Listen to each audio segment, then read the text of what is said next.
Ketika buka waktu itu apakah buka langsung laris atau buka tapi kayak ini mana nih? Hari pertamanya gimana? Tapi selain waktu ada nggak Bang, mungkin strategi promosi Abang untuk sebelum opening gitu? Saya harus closing 50 juta Sehari. Oke. dan itu dapat. Subscribe, like, dan nyalakan loncengnya. Seperti biasa Bang, kita ini ada tradisi ya kayak. Gimana tradisinya tuh Kak? Oke, jadi sengaja nggak di briefing dulu Bang sebelumnya.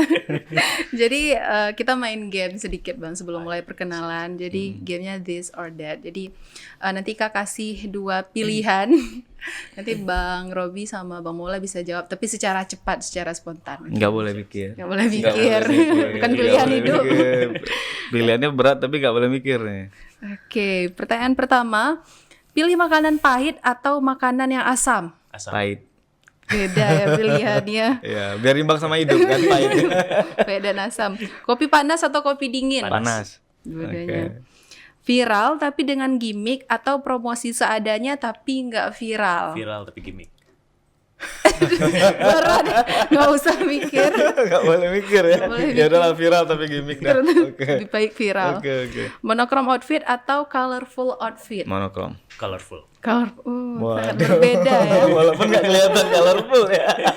Ini diminimalisir. Oke. Oke, yang terakhir, liburan ke negara impian atau nggak liburan tapi bisa closingan produk usaha setara omset sebulan? Liburan ke Liburan Liburan ke negara impian. Liburan. Saya pernah ngilang kemarin tuh tinggalin istri 3 bulan. Oh, itu lain cerita Untuk ya. Afrika. Ini kayak podcast agak lain nanti Mas. Oke, kita udah ngobrol lumayan seru, tapi kita belum tahu siapa sebenarnya tamu kita hari ini. Mungkin boleh dikenalin Bang namanya dan usahanya apa aja sekarang? Oke. Perkenalkan, nama saya Robi Novrian. Kalau untuk usaha yang utama sekarang itu Rintik Studio. Oke. Full time ya, Full time-nya di situ ya. Di Rintik. Studio. Tapi ada side job selain Rintik Studio kita juga kelola advertising. Kebetulan baru mulai juga advertisingnya dengan teman-teman. Terus untuk video yang udah lama tapi jadi secondary marketnya, bukan yang utama lagi untuk dikelola. Yang mana yang advertising ya berarti? Bukan, yang video. Ini yang ketiga berarti. Yang ketiga. Oh, banyak IMM bisnisnya. Production. Video production ya. Video production. Terus sekarang juga lagi kelola kulit dengan Wastra Aceh sama salah satu teman Dodi Menyepret. Oh, ini biar clear gini nih. Ini kulit maksudnya keripik kulit atau Jadi oke. kulitnya Mungkin ke situ kulit ya. kayak handbag, terus ada banyak sih produk turunannya. Keren ini.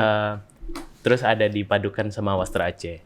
Saat ini masih Poster itu maksudnya ini ya? Iya betul, Oke. Wastra Aceh. Oke. Sementara ini masih ke segmentasinya souvenir, corporate souvenir. Oh, corporate tapi nanti mau dikembangkan ke arah mass production.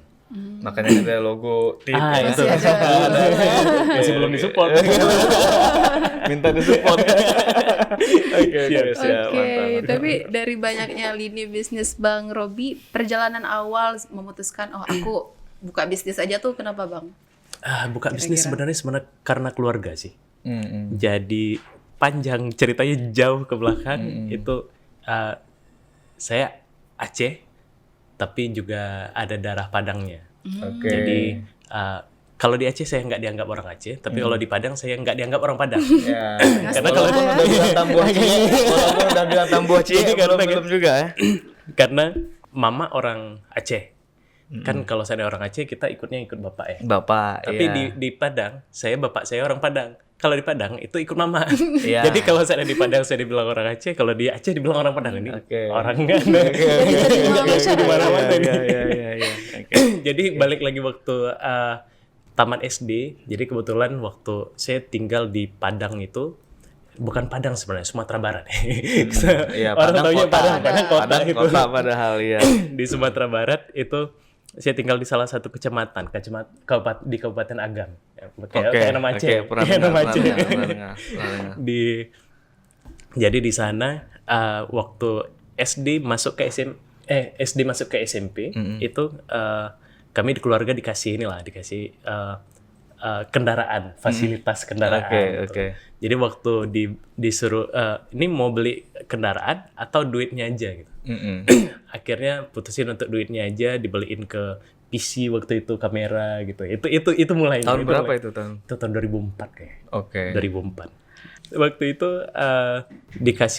dikasih opsi lah. Oke. Jadi kebetulan agak demokrasi sedikit di rumah, jadi dikasih ya udah terserah mau apa gitu. Dikasih, oke.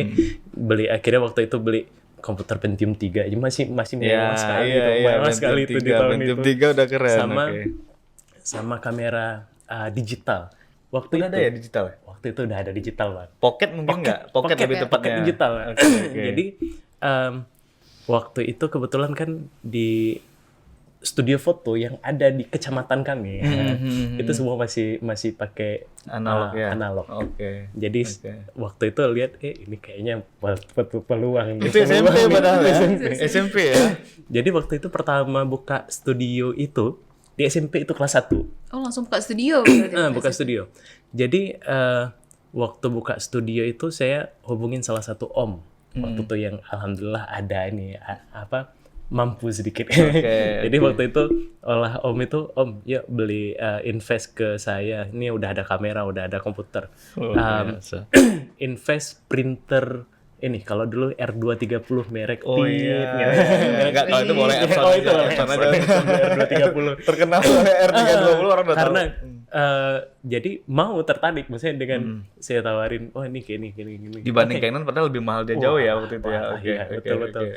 Akhirnya dia invest untuk itu dan kita buka sekitar 1 tahun. Kayaknya nggak sampai 1 tahun nih. 1 tahun udah balik modal bla bla bla. Situ kami mulai sendiri. Oke. Sesudah itu dikasih kesempatan lah dibuka sama si om itu. Kami mulai sendiri saya. Karena belum ada karyawan. Karena jalan sendiri waktu itu. 1 tahun buka sendiri di kedai ukuran 4x4 atau 3x3 kecil. Syukur inilah ya. Punya keluarga ya. Dan bukanya itu cuman after school. Jadi sesudah jam 3, jam 4 itu buka sampai jam 11 malam. Wow. Orang tua oke-oke aja ya? Oke-oke aja karena selalu di dalam 3 besar. Oh, mantap. Seimbang ya. Jadi nggak ada ini sih. Karena waktu itu belajar memanage waktu juga. Jadi karena buka studionya itu dari sesudah sekolah sampai sore. Sampai malam. Jadi belajarnya tuh subuh. Wow, tidurnya kapan lagi? Kan tidur. Kayaknya nggak penting ya, tidur itu apa ya? Apa itu tidur? Oke, terus. Terus itu sih bisa menyeimbangkan antara sekolah juga sama itu. Dan waktu itu juga sempat termasuk anak gaul lah di anak gaul agam lah ya, anak gaul agam ya. Yongkru, zaman dulu bahasanya yongkru. Berarti dari dulu emang bisnisnya udah studio dari awalnya, Bang ya? Studio, kebetulan studio. Itu kan masih di Sumatera Barat emang. Terus Sumatera kenapa Barat. tiba-tiba ada rintik ke Aceh tuh karena kuliah di Aceh? Dulu sebenarnya bukan rintik namanya, di sana itu ya nama-nama kampung lah. Lebat. Jadi nama Ini kan rintik lebat mungkin dulu. nama daerah gitu. Oh, oke. Studio Agam. Dulu Bayur Home Studio gitu. Nama daerah, nama distrik sana.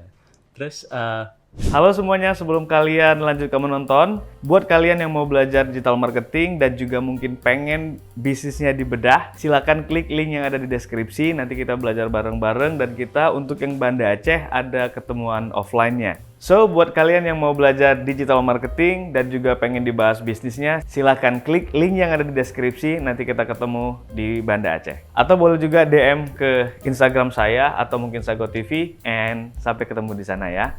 Sekarang kita lanjut ke podcast. kenapa nyampe ke sini ya kuliah. Oh, karena kuliah. Alasan pertamanya kuliah waktu itu ke sini. Terus sebenarnya waktu kuliah itu kami nggak buka studio langsung, studio foto di sini. Jadi balik lagi ke itu tadi, jadi waktu udah SMP kelas 3 kayak gitu, saya udah beraniin diri untuk dulu kan foto cuman modal kamera digital, terus di-upgrade ke semi pro waktu itu. Semi pro-nya Canon. Terus kelas 3 SMP itu beraniin untuk ambil kredit untuk handycam. Handycam itu waktu itu barang mewah. Hebat lu. Barang mewah waktu itu handycam di daerah itu ya. Dan harga jualnya tinggi.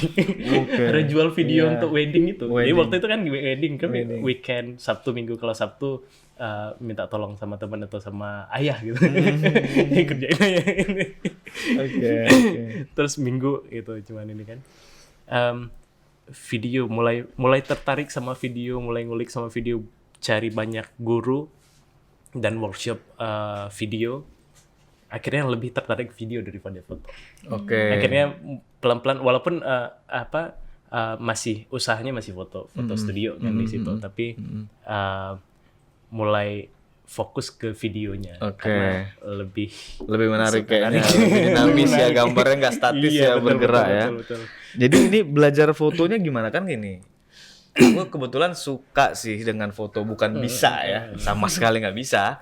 Cuma kan kayak ada istilahnya apa, rule of third yang kayak gitu, komposisi apa segala. Itu belajarnya gimana? Pakai teori atau cari guru sih? Kalau dulu cari guru. SMP di kampung Agam itu Cari itu loh. di mana? Maksudnya kebetulan banyak teman-teman yang ini, maksudnya di kampung itu ada jurnalis senior. Oke, makanya tadi pertanyaannya Belajarnya abang sepuh-sepuh gitu. ini ya wartawan. Karena banyak kali di perjalanan hidup banyak wartawan yang menyumbang ini ya, menyumbang pemikiran. Oke, siap. Terus karena udah fokus ke video, waktu pertama kuliah di sini. Sebenarnya kuliah di sini pun karena nggak lulus di UI. Oh, pengennya UI ya. Pengennya UI ya. Kira Set kemana ininya kan aja lah Cuma gitu. beda satu huruf kok, UI USK Iya. kan. Beda satu huruf nggak apa-apa lah. Alhamdulillah lulus di sini. Tahun 2011 pun langsung kami mulai usaha videonya. Oke. Itu dulu mereknya IMM Production. Ada keterkaitan dengan organisasi yang itu nggak, IMM soalnya? Artinya tuh dulu Informatics Movie Maker, Informatika Uncia. Oke. Awalnya kayak gitu. Oke. Tapi kebelakangan itu pas jadiin CV-nya CV Infomedia Mandiri, biar jangan jadi khilafiah ya. Khilafiah. Karena ada dosen yang khilafiah tuh. Oh, ini kan itu kalian harus share profitnya ke ini karena ini kan namanya ada informatikanya. Iya. Jadi pas awal juga karena ajak teman-teman yang tertarik sama videografi waktu itu di informatikanya, kita sempat didanain sama Dikti juga usahanya. Terus kenapa bisa tiba-tiba Rintik gitu? Nah, berubah Dari jadi- tahun berapa ada Rintik? Rintik itu nama anak.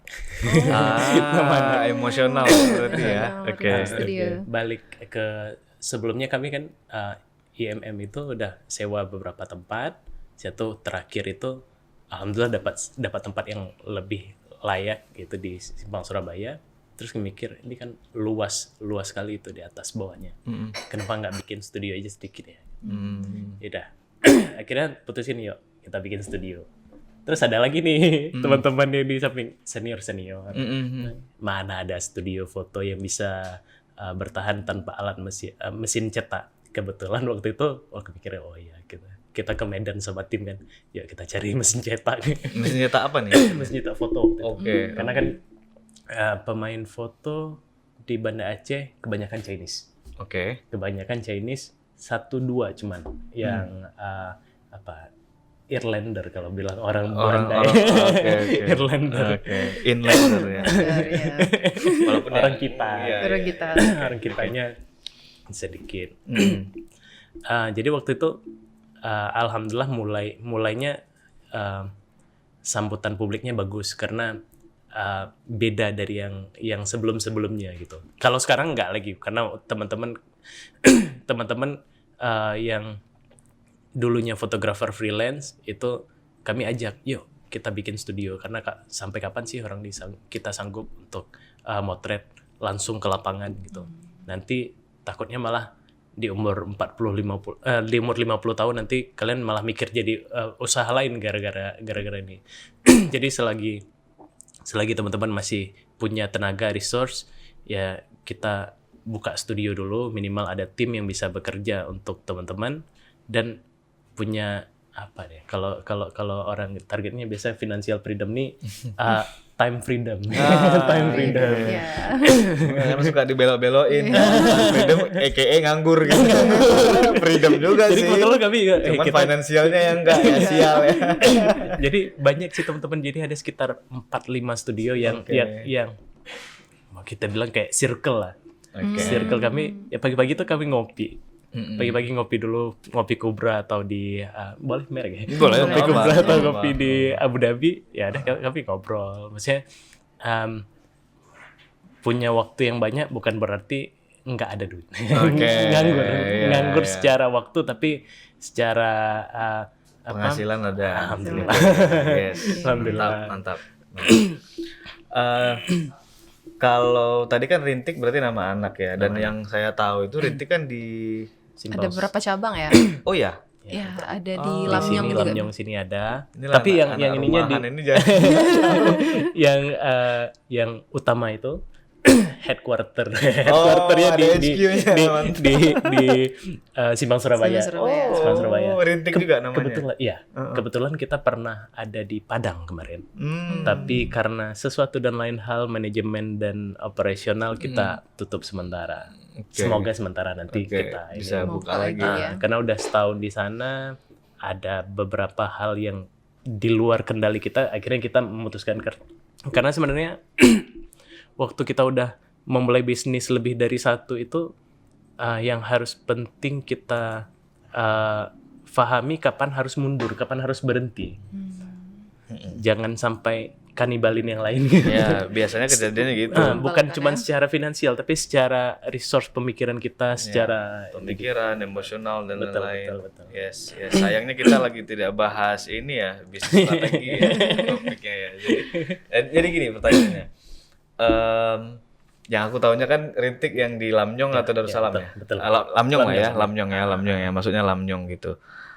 Itu berarti kan bukan yang pertama kan, HQ-nya kan tadi di Simpang Surabaya. Ini kan cabangnya berarti ya. Betul. Nah, ketika buka waktu itu apakah BLL buka langsung laris atau buka tapi kayak ini mana nih? Hari pertamanya gimana? Alhamdulillahnya BLL. Karena kita riset dulu sih sebenarnya. Oke, nice. Jadi ini kita buka ya. Untuk teman-teman siapapun yang mau buka studio, bukalah dekat sama wisuda. Oh, waktunya Maksudnya, ya. waktunya. Jadi wisuda. di bisnis foto studio ini ada namanya picking time. Oke. Kayak kalau seandainya orang ke Sabang ada picking time waktu liburan gitu kan. Tapi kalau seandainya di studio ini ada juga picking time-nya. Kalau seandainya di kota mungkin picking time-nya nggak cuman waktu wisuda aja, bisa jadi waktu musim nikah kayak itu, waktu sesudah lebaran Idul Fitri sama sesudah lebaran haji kan. Tapi kalau seandainya khusus karena bukanya di dekat kampus kemarin, dekat di Lamnyong, itu kan kita lihat picking time-nya ini di wisuda Unsyah sama UIN. Kita lihat di mana wisuda Unsyah sama UIN yang bertemu dekat. Oke. Jadi 3 bulan BEP. Wah. 3 bulan. Invest ya. bisa nih, tapi nunggu ini dulu ya. Sudah lagi. Jadi waktu itu kebetulan wisuda, aku juga agak lupa itu. Wisuda itu sekitar bulan 2 waktu itu kalau nggak salah. Ini berapa tahun yang lalu ya kalau Rintik yang di Lamnyong?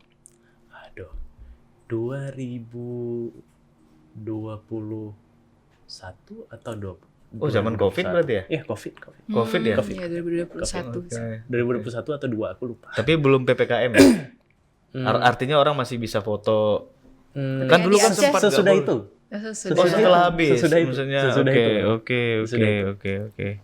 2022 kali kayaknya. Oke.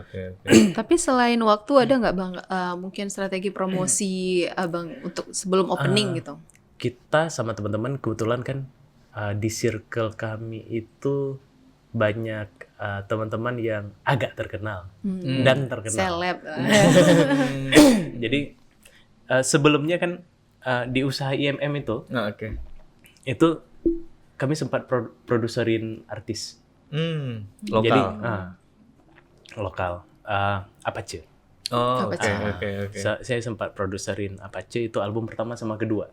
Oke. Jadi video-videonya itu kami yang iniin, terus memang yang orbitin itu juga kami. Wow. Jadi banyak teman-teman sih, nggak cuma Apache, ada banyak teman-teman yang udah kami iniin dan ada yang berhasil, ada yang gagal. Maksudnya kan namanya belajar kan, kita memahami strategi yang kita terapin ke kayak Apache itu kan juga dari awal saya dan tim manajemen itu memikirkan gimana mereka waktu keluar itu di branding pakai jas, terus kadang mereka pakai vest, itu juga itu semua dibicarain sebelum itu keluar gitu. Jadi nggak melulu meledaknya karena lagu, tapi meledaknya karena strategi marketing.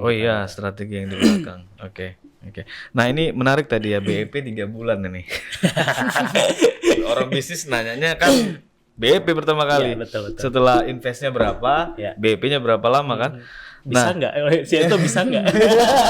Iya. Oke. Paling tinggal cek laporan keuangan lah ya. Oke. Bisa. Nah jadi maksudnya gini, kan 3 bulan BEP ya. Dan tadi mungkin pelajaran buat teman-teman juga kalau bikin bisnis itu bukan seharusnya ya, wajib itu harus riset market dulu. Salah satunya tadi adalah timing gitu, waktu masuknya. Kebetulan untuk bisnis yang sejenis foto studio itu, kalau menurut pengalamannya Bang Robi, momen-momen wisuda itu adalah momen-momen durian runtuhnya, kan gitu kira-kira ya. Nah pertanyaannya gini, emang selama apa range waktu durian runtuhnya itu dari momen wisuda? Maksudnya gini kan BEP 3 bulan. Kalian buka memang di momen-momen wisuda tuh. Tapi bukan di hari H ya? Iya, sebelum kan? Sebelum. Hamin berapa? Hamin sebulan. Berarti Hamin sebulan. Siap. Orang minimal udah tahu plang, ada ini. Jadi secara psikologis kan udah siap dia. Menyopo tuh idih mentang. Kalau di sana rame, ina rame Rifti, ya kan ada nih. Oke. Nah, maksudnya gini, katakanlah tanggal 1 wisuda nih. Oke, bulan 1, tanggal 1 bulan 1. Soalnya BEP 3 bulan ini keren gitu loh. Kayak apakah memang efek orang foto itu setelah wisuda itu sampai 3 bulan kah? Jadi penuh terus? Atau gimana? Wisuda itu momennya, jadi kebetulan waktu itu Win sama Unciah. Win sama Unciah berarti biasanya Unciah 2 hari, waktu itu 3 hari, aku lupa 2 hari atau 3 hari. Kita bilang lah Unciah 2 hari, Win 2 hari, 4 hari. Saya harus closing 50 juta sehari. Oke. Dan itu dapat. Berarti yang tadi dibilang BEP 3 bulan itu sebenarnya 4 hari. Itu tapi tadi dalam bulan yang berbeda ya. Ada Win, ada Unciah gitu ya. Tapi kan preparation-nya juga kita hitung sebagai ini kan. Iya. Scheduling-nya nggak langsung bilang 4 hari nih. 4 hari. Oh ya, buka invest sekarang ya. Karena enggak serta-merta kayak gitu. Makanya perlu di-trace kan tadi kayak oke. Fahamin dulu picking time-nya kapan. Kayak misalnya buka kafe. Picking time-nya menurut pengamatan saya. Picking time-nya kalau saya buka kafe, bukalah sebelum bulan puasa. Benar. Karena di puasa itu orang buang duit. Kayaknya bantal guling ditaruh saus aja itu laku tuh. Iya. Asal manis dingin. Tapi ada nggak sih Bang di balik kan tadi langsung berhasil lah, alhamdulillah usahanya. Ada nggak sih kesalahan dalam dunia bisnis ataupun hal-hal yang sebenarnya harusnya ini nggak boleh, harus diubah lagi ke depannya gitu? Padang sih kesalahan. di Padang. Cabang Padang sih kesalahan. Padahal bukan pertama di ini ya di Apa tuh? Padang. Kebetulan waktu itu kan saya kasih ke adik yang untuk ini. Terus ternyata ya nggak seperti yang diharapkan juga. Mungkin juga nggak boleh salahin orang sih, kesalahan saya nggak di sana. Masalahnya itu mungkin di mana Bang? Apakah di manajemen, SDM atau peralatan atau apa Bang? Complicated. Lebih banyak Hampir hal semua, berarti ya. Hampir semua bermasalah. Kalau timing sama nggak? Kita udah coba timing. Jadi kan beda daerah mungkin beda ini ya, beda Oh berarti cara bukan lokasi kampus ya? 1 kilometer dari kampus, lebih dekat dari ini, dari kampusnya, dari studio Lamyong. Oke. Lebih dekat dari kampus, itu sekitar 1 kilo. Kita head to head sama pesaing paling besar di situ. Maksudnya kita pengen dapat secondary market dari itu kan. Iya. Rembesan orang itu Terus lah gitu. waktu sesudah itu kayaknya saya masih bodoh di pemasaran. Karena gagal ternyata di situ. Maksudnya emang fleksibilitas ruang daerah itu juga berpengaruh sama strategi kita sih. Waktu itu kesalahan saya itu pas karena ambil klub strategi marketing di sini pindahin ke sana. Ternyata itu kesalahan paling mahal sih, kesalahan paling mahal itu. Ongkos belajar kata orang. Ongkos belajar, ruang belajar itu. Waktu itu terlalu yakin lagi. Satu lagi kalau bikin bisnis jangan terlalu yakin juga sih. Harus ada ruginya udah di tangan ya pasti. Tinggal cari untungnya aja gitu. Emang nggak semua untung kan. Jadi harus kasih plan B, plan C untuk kalau seandainya ini macet, apa yang harus dilakukan. Berarti overall kalau untuk strategi pemasaran, Rintik itu organik berarti ya? Organik ya. Biasanya kan kalau dalam pemasaran itu apalagi yang sekarang ya orang sibuk ngomong digital marketing, itu kan ada yang organik, ada yang paid istilahnya. Kalau organik itu berarti ya kita memanfaatkan, let's say kalau konteksnya itu online berarti online presence, berarti keberadaan kita di online lewat konten dan seterusnya. Pasti harus berbayar sih ke kita itu. kerjasama bro. Itu tetap harus berbayar. Iklan ya. Langsung dibilang di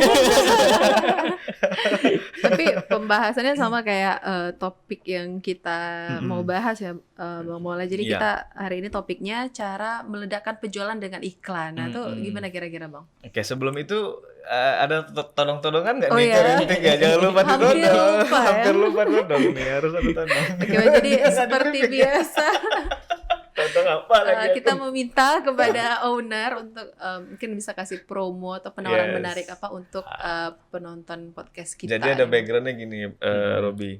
Kita ini kan podcast kan berbagi cerita, inspirasi. Kayak tadi nih banyak loh bocorannya teman-teman, kayak kalau mau ini rahasia dapur sebenarnya dibongkar ya.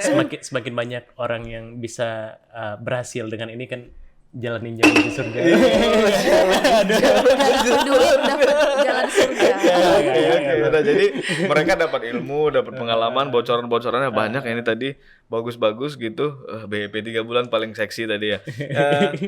Jadi selain dapat informasi, edukasi, kita juga pengen lebih gitu. Karena biasanya kan kalau kita nonton podcast atau apa gitu, "Ih, keren kali ya Bang nih.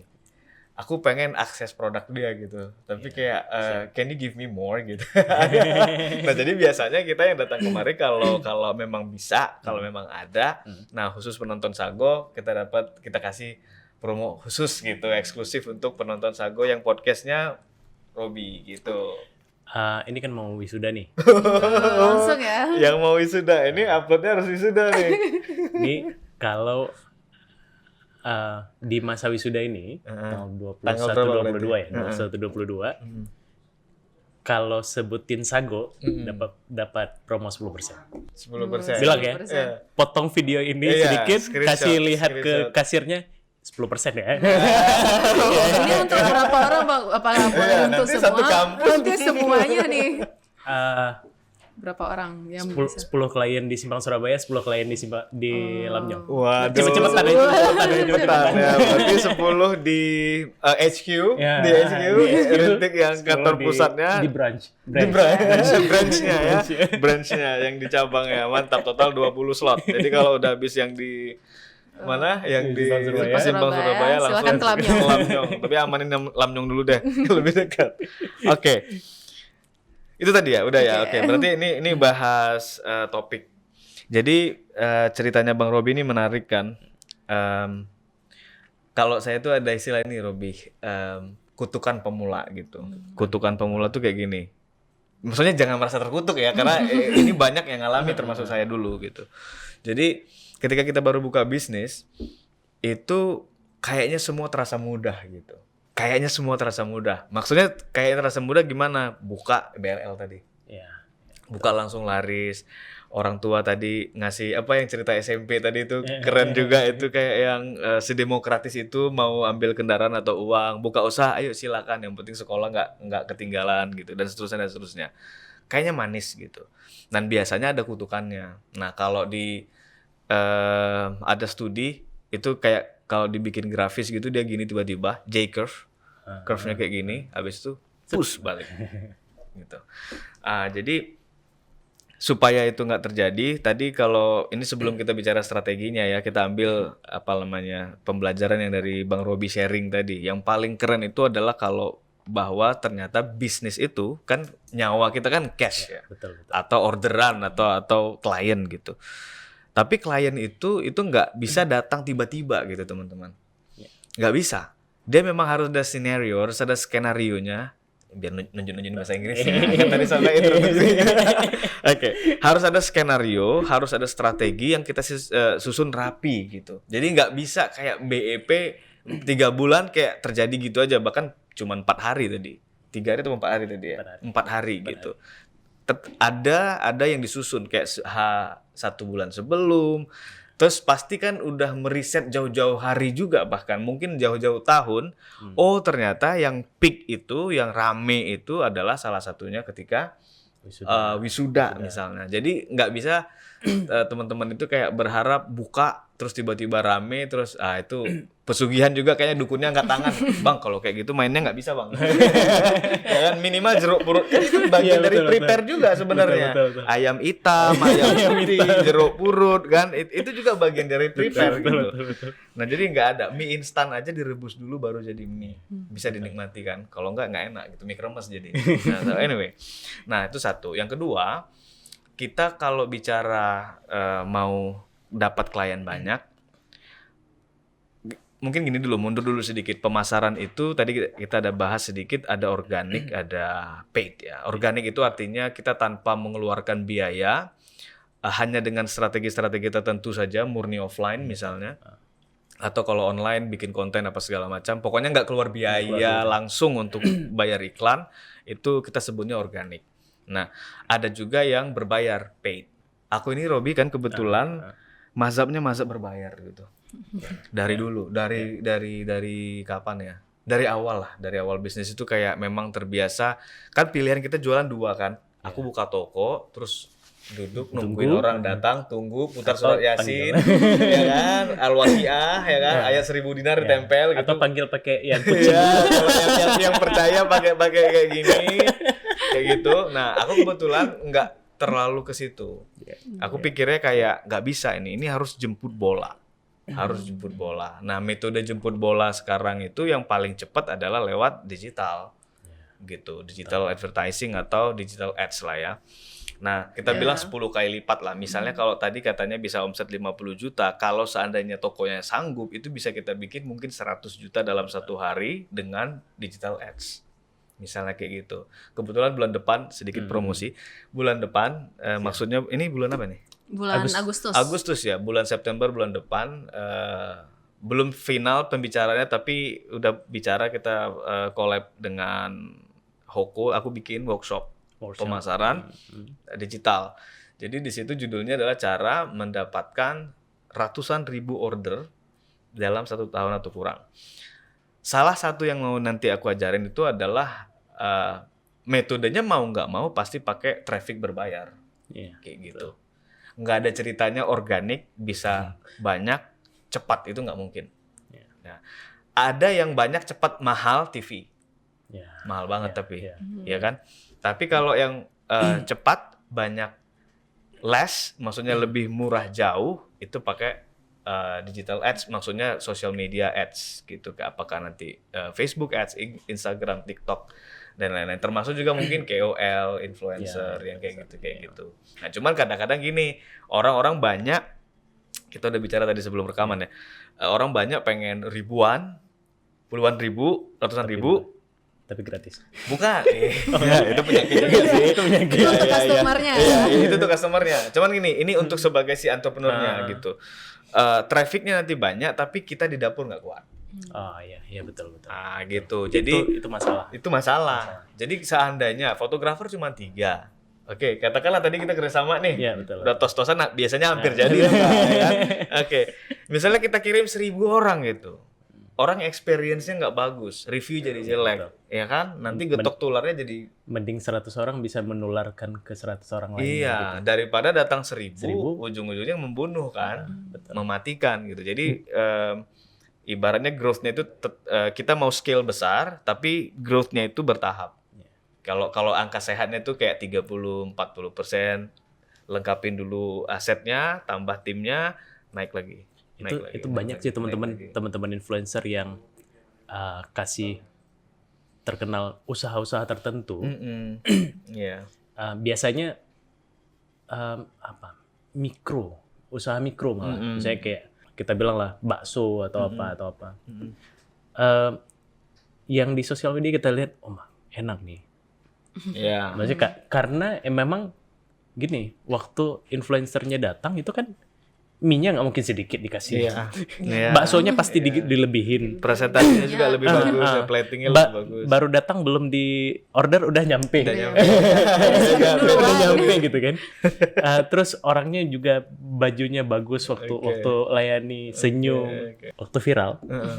Itu orang antri panjang, nggak tercover apa yang dia lihat di sosial media. Akhirnya jadi jadi kembali untuk nusuk orang bisnis itu jadi jadi membunuh jadinya bukan jadi malah naikin makanya makanya tadi ada sebutan kutukan yang baru atau pemula itu kadang-kadang kayak gitu. Dia jago bikin pemasaran, campaign-nya bagus, gimmick-nya bagus, cuma nggak dikawinkan dengan part yang lain. Ini mungkin penutup Ika ya.